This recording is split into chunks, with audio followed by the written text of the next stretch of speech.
नहीं जितने कपड़े पाए ने दफ्तर च बैठे अजे खब्बे माल लिया बेचा कितों भी कोई चीज किसी जट जिमीदार भरा ने लैनी है वो चीज वेख के लवे इतने चीज बनती भी पई है कि फड़ के बेचने वाले तो बाद इन्होंने स्पैशल छत ला के दी है इहदे विच टेप पखा स्पीकर लाइटां इशारे हर शै लाख रुपये ने भी रूटर वखरा है वो चीज वखरी है। बाकी जिधरों वेखो ना इको जी छत है भी किसी पास उच्ची है किसी पास नीवी।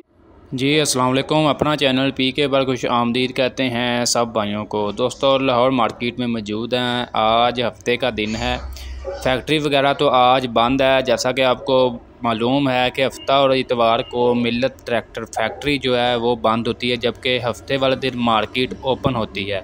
इतवार को फैक्ट्री भी और मार्केट भी बंद होती है। आज तकरीबन जो है सेल वगैरह यही समझ लें, तकरीबन पूरा हफ्ता ही तकरीबन जो है सेल वगैरह, जो कैश की बात कर लें तो कैश सेल तकरीबन जो है ख़त्म हो चुकी है। थोड़ी बहुत जो सेल हो रही है गाज़ी वगैरह की होती है, क्योंकि इसके भी पुराने रेट्स पर जो है कीमत में तकरीबन तमाम मॉडल ही पुराने रेट्स पर मिल रहे हैं। फ़िलहाल इसकी कीमतों में भी इजाफा नहीं हुआ है। इसके बरक्स हम मैसिम की बात कर लें तो 260 स्पेशल एडिशन फ़िलहाल जो डिमांड चल रही है 26 लाख तक है, 385 की 36 लाख तक डिमांड वगैरह चल रही है। तकरीबन लाहौर मार्केट में कैश पर काम बहुत कम हो रहा है। यहाँ तो 7% मार्कअप वाले आते हैं, यहाँ बुकिंग वगैरह फ़िलहाल जो है मार्केट में जो सूरत हाल बनी हुई है।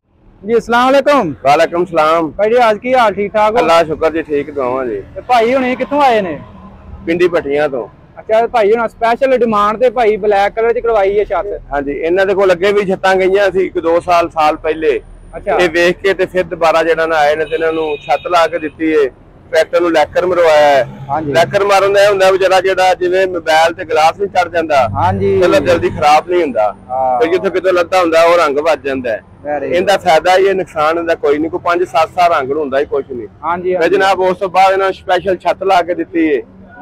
इहदे विच टेप पखा स्पीकर लाइटां इशारे हर शै लाख रुपये ने भी रूटर वखरा है वो चीज वखरी है।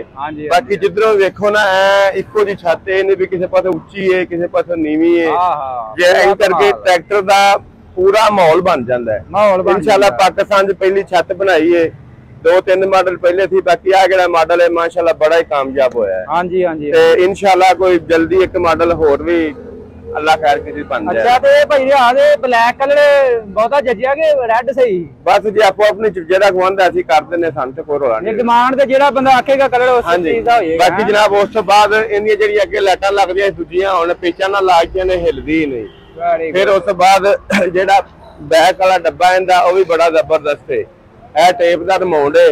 फिर उस तो बाद ये ट्यूबां नाल लगदी थल्ले, सारे वलैती काबले पाए ने देसी वाले। फिर पेंट इंदा जबरदस्त है। अपने हथी तुहानू पता सी बनाने ते अपने हथी असीं इहनूं बेचने आ। ते पाकिस्तान च किसी पहलों छत है ही नहीं सी, बनाई है माशाअल्लाह। हुण देखो कि कई बनाण डे ने, बाकी असल चीज जेहड़ी असल ही हुंदी नकल। हां जी ये ते गल है। इंशाअल्लाह जेड़ा बंदा साडी चीज वेंदा ते दोबारा फिर भी आंदा है। भाई पता लगदा कि मतलब ब्रांड चीज तैयार होई है, जिवें कंपनी ने तैयार कीती। चेक करो ना बिल्कुल। बाकी सानू रेट हुण वध भी गया, साडा जो ओही रेट है, कोई गल नहीं। फिर केड़ी गल है। हां जी हां जी, ते इंशाअल्लाह अल्लाह दे हुक्म नाल चंगी तो चंगी चीज बनाई दी भी लामे वाला क्लेम वाला काम ना होवे। बाकी की सूरत हाल मार्केट दी? मार्केट जेड़े 7% स्कीम वाले ट्रैक्टर आंदे पैने ना, वो बहुत ज्यादा लोग ले जांदे ने। ते बाकी जेड़ा कैश वाले ने वो कोई कस्टमर नहीं हैगा, बहुत ज्यादा घट ने। बुकिंग दे यहाँ 7% है। हां जी, ते बाकी आ मुंजी मांजी कटीचे जगह फिर सीजन आया फिर ज्यादा मार्केट ट्रैक्टर दी होवे, फिर ज्यादा लैण दे। हुण लोग आलू शालू लाने पे, लोग ट्रैक्टर लै गए ने। बाकी ये छत दी की कीमत भाई रियाज? इनकी छत की कीमत लाख रुपया है। लाख रुपये दे विच सारा कुछ फिट करके? हां जी। ते अजकल बंदे पुछदे ने भाई हुणां ने पानी वाले भी नाल लाया सिस्टम? ਉਹ ਪਾਣੀ ਵਾਲਾ ਸਿਸਟਮ ਐਵੇਂ ਹੈਗਾ, ਉਹਦਾ ਕੋਈ ਏਡਾ ਹਿਸਾਬ ਨਹੀਂ। ਉਹ ਜਾਂ ਤੇ ਵੱਡਾ ਸਿਲੰਡਰ ਹੋਵੇ ਨਾ, ਉਹਦੇ ਜ਼ਿਆਦਾ ਗੈਸ ਹੋਵੇ। ਹਾਂਜੀ ਹਾਂਜੀ, ਫਿਰ ਉਹ ਕੰਮ ਦਿੰਦਾ। ਬਾਕੀ ਉਹ ਇੰਨੀ ਕੁ ਹੈਗੀ, ਉਹ ਇੰਨੀ ਜ਼ਿਆਦਾ ਅੱਗ ਲੱਗੀ ਇੰਨੇ ਕੁ ਨਾਲ ਬੁੱਝਦੀ ਹੈ। ਬੁੱਝਦੀ ਨਹੀਂ, ਉਹ ਤੇ ਇੱਕ ਰੁੰਕਾ ਨਹੀਂ ਬੁਝਾ ਸਕਦੇ ਜਦੋਂ ਤੁਹਾਨੂੰ ਪਤਾ। ਹਾਂਜੀ, ਉਹ ਜਿਹੜਾ ਨਾ ਉਹ ਵੱਡਾ ਹੋਵੇ ਤੇ ਉਹਦੇ ਨਾਲ ਸੈਟਅਪ ਸਿਸਟਮ ਬਣਦਾ। ਬਾਕੀ ਪਾਣੀ ਹੋਵੇ ਨਾ, ਉਹਨਾਂ ਕੋ ਪਾਣੀ ਚਲੋ ਡਰਾਈਵਰ ਕਿਸੇ ਦਾ ਪਿਆਸ ਲੱਗੇ ਪੀ ਸਕਦਾ ਹੈ। ਹਾਂਜੀ, ਤੇ ਉਹ ਵੀ ਅਸੀਂ ਵੀ ਲਾ ਦਿੰਦੇ ਹਾਂ, ਉਹਦਾ ਕਿਹੜਾ ਕੰਮ ਹੈ, ਉਹ ਕੋਈ ਰੌਲਾ ਨਹੀਂ। बाकी कैश की रेट चल रहा 85 का कोई पता है? कैश चलता पे अपना 36 लाख 10-15 हज़ार। ये रेट चलन दिया। डिलीवरी काफी बंदे पूछन दे, बुकिंग ਤੁਹਾਨੂੰ ਪਤਾ ਕਰਵਾ ਲਏ, ਬੰਦੇ ਪੁੱਛਦੇ ਨੇ ਯਾਰ ਡਿਲੀਵਰੀ ਕਿੰਨੀ ਦੇਰ ਬਾਅਦ ਕੰਪਨੀ ਦੇ ਰਹੀ ਹੈ। ਡਿਲੀਵਰੀ ਬੁਕਿੰਗ ਕੀਤੀ ਕਹਿੰਦੇ ਡਿਲੀਵਰੀ ਨੂੰ ਮਹੀਨਾ 20 ਦਿਨ ਸਵਾ ਮਹੀਨਾ ਲੱਗ ਹੀ ਜਾਂਦਾ ਹੈ। ਹਾਂ ਇਹ ਸੁਣ ਬਾਕੀ ਜਿਹੜੇ ਬੰਦੇ ਨੇ ਆਲੂ ਬੀਜਨੇ ਨੇ ਉਹ ਬੁੱਕ ਕਰਵਾ ਲਏ, ਫਿਰ ਹੁਣ ਟੈਨਸ਼ਨ ਬਣਦੀ ਮਹੀਨਾ ਟਰੈਕਟਰ ਨਾਲ ਮਿਲਣ ਦਾ ਸੀਜ਼ਨ ਲੰਘ ਜਾਂਦਾ ਹੈ। ਹਾਂਜੀ ਹਾਂਜੀ तो फिर लोग ਜਿਹੜੇ ਨੇ ਨਾ ਬਾਹਰ ਕੋ ਥੋੜੇ ਐਕਸਟਰਾ ਪੈਸੇ ਖਰਚ ਕੇ ਲਈ ਜਾਂਦੇ ਨੇ। ਤੇ ਅੱਜ ਬੜਾ ਅੱਲਾ ਕਹਿ ਕਰੇ ਟੈਨਸ਼ਨ ਹੋਏ ਚੱਲੇ ਕਿਤੇ। ਮੈਂ ਜਿਹੜੇ ਚੱਲਿਆ ਹਾਂ ਜਨਾਬ ਰੇ ਆ ਗਏ, ਮੈਂ ਕਿਹਾ ਚਲੋ ਅੱਜ ਧੋਤੇ ਕੱਪੜੇ ਨਾਲ ਵੀਡੀਓ ਬਣਵਾ ਲਈਏ। ਬੰਦੇ ਆਂਦੇ ਨੇ ਯਾਰ ਭਾਈ ਰਿਆ ਦਾ ਇੰਟਰਵਿਊ ਲੈਣਾ ਵਾ, ਕਿਹਾ ਮੂੰਹ ਧੋ ਲਿਆ ਕਰੇ ਯਾਰ। ਭਾਈ ਅਸੀਂ ਹੱਥੀਂ ਮਿਹਨਤ ਕਰਨ ਵਾਲੇ ਬੰਦੇ, ਅਸੀਂ ਇਹ ਨਹੀਂ ਜਿੱਤੇ ਕੱਪੜੇ ਪਾਏ ਨੇ ਦਫ਼ਤਰ 'ਚ ਬੈਠੇ ਆ ਅੱਜੇ ਖੱਬੇ ਮਾਲ ਲਿਆਇਆ ਵੇਚਿਆ। ਜਿੱਥੋਂ ਵੀ ਕੋਈ ਚੀਜ਼ ਕਿਸੇ ਜੱਟ ਜ਼ਿਮੀਦਾਰ ਭਰਾ ਨੇ ਲੈਣੀ ਏ ਉਹ ਚੀਜ਼ ਵੇਖ ਕੇ ਲਵੇ, ਇੱਥੇ ਚੀਜ਼ ਬਣਦੀ ਵੀ ਪਈ ਹੈ ਕਿ ਫੜ ਕੇ ਵੇਚਣ ਵਾਲੇ। ਹਾਂ ਇਹ ਗੱਲ ਹੈ। ਹੁਣ ਸਾਨੂੰ 2 ਸਾਲ ਹੋ ਗਏ ਨੇ, ਅਸੀਂ ਟੋਟੇ ਵਾਲਾ ਯੂ ਨਹੀਂ ਲਾਉਂਦੇ, ਇੱਕੋ ਯੂ ਵਲ ਕੇ ਲਾਈਦਾ। ਤੇ ਹੁਣ ਇਨਸ਼ਾਅੱਲਾ ਅੱਲਾਹ ਪਾਕ ਨੇ ਕੋਈ ਤਰੱਕੀ ਦਿੱਤੀ, ਉਹਨੇ ਇੱਕ ਮਸ਼ੀਨ ਬਣਾਉਣ ਲੱਗੇ ਆ ਜਿੰਦੇ ਵਿੱਚ ਯੂ ਬੈਂਡ ਹੋਵੇਗਾ। ਅੱਛਾ ਹਾਂਜੀ ਵੈਰੀ ਗੁੱਡ। ਉਹਦੇ ਨਾਲ ਪ੍ਰੋਡਕਸ਼ਨ ਵੀ ਜ਼ਿਆਦਾ ਹੋ ਜਾਏਗੀ। ਅਗਰ ਬੰਦੇ ਕੋਈ ਤੁਹਾਨੂੰ ਆਨਲਾਈਨ ਮੰਗਵਾਉਣਾ ਚਾਹੁੰਦੇ ਨੇ ਉਹ ਵੀ ਆਨਲਾਈਨ ਮੇਰੇ ਹਿਸਾਬ ਨਾਲ ਹੁਣ ਤੇ 2 ਸਾਲ ਹੋ ਚੱਲੇ ਨੇ, ਪਤਾ ਨਹੀਂ ਕਿੰਨੀ ਕੁ ਮੇਰੇ ਹਿਸਾਬ ਨਾਲ 700-800 ਛੱਤ ਆਨਲਾਈਨ ਹੀ ਵੇਚ ਦਿੱਤੀ ਹੈ। ਅੱਛਾ ਅੱਛਾ ਤੇ ਦਿਹਾੜੀ ਦਾ ਵਾਧਾ ਘਾਟਾ ਹੋ ਜਾਂਦਾ, ਬਾਕੀ ਉਹਨਾਂ ਦੇ ਘਰ ਚੀਜ਼ ਭੇਜ ਕਿਸੇ ਦਾ ਰੁਪਈਆ ਵੀ ਸਾਡੇ ਵਾਸਤੇ ਆਰਾਮ ਹੈ।